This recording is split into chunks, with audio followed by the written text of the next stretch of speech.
Here now, Republican Congressman Buddy Carter of Georgia, member of the House Budget Committee. It's always a wild ride, right? We don't know quite what to expect. I would imagine you and your colleagues and those in the Senate were preparing for a bit of a battle. Is this a surprise, the about-face from Schumer on this?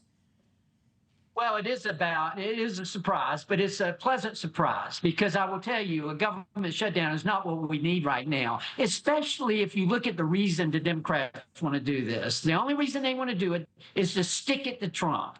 And if you're sticking it to Trump by voting for a government shutdown, you're sticking it to the American citizens, and that's wrong to do.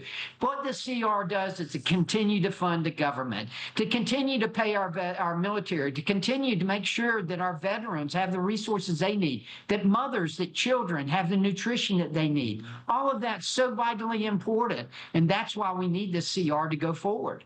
Republican Senator Rand Paul of Kentucky has indicated that he will vote no. He says the measure doesn't do enough to cut the deficit. Do you think because more Democrats may get on board, that might change? What do you anticipate?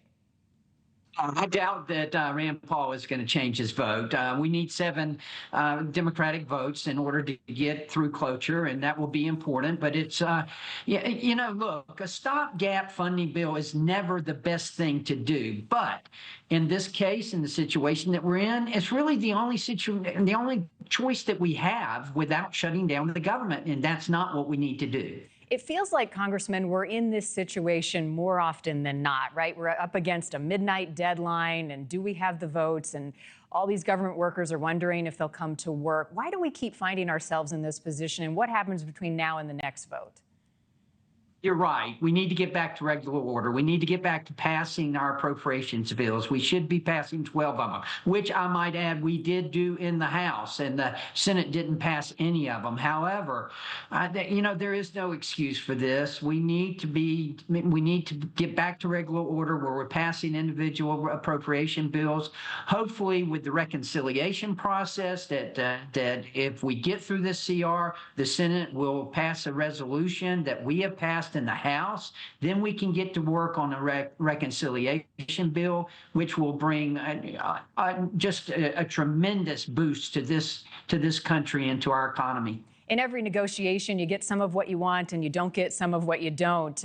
In this bill as it stands right now, what in it didn't you like but still voted for just so that we don't have a shutdown?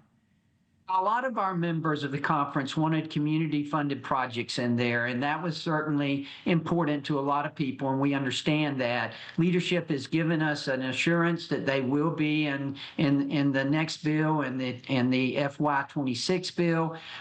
These are projects that are very important back home, and we understand that. That might have been the biggest disappointment, but there were a lot of good wins in here. This CR will help to advance Trump's America First policy. As I mentioned before, it'll help with our veterans. It'll help with our children, with our nutrition programs. It also extended some of the healthcare programs, telehealth, PAPA. All of those needed to be extended as well. So there are a lot of good wins in this bill.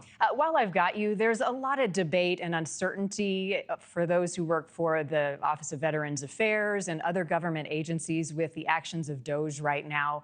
What are your thoughts on how things are going, how that's being communicated and carried out?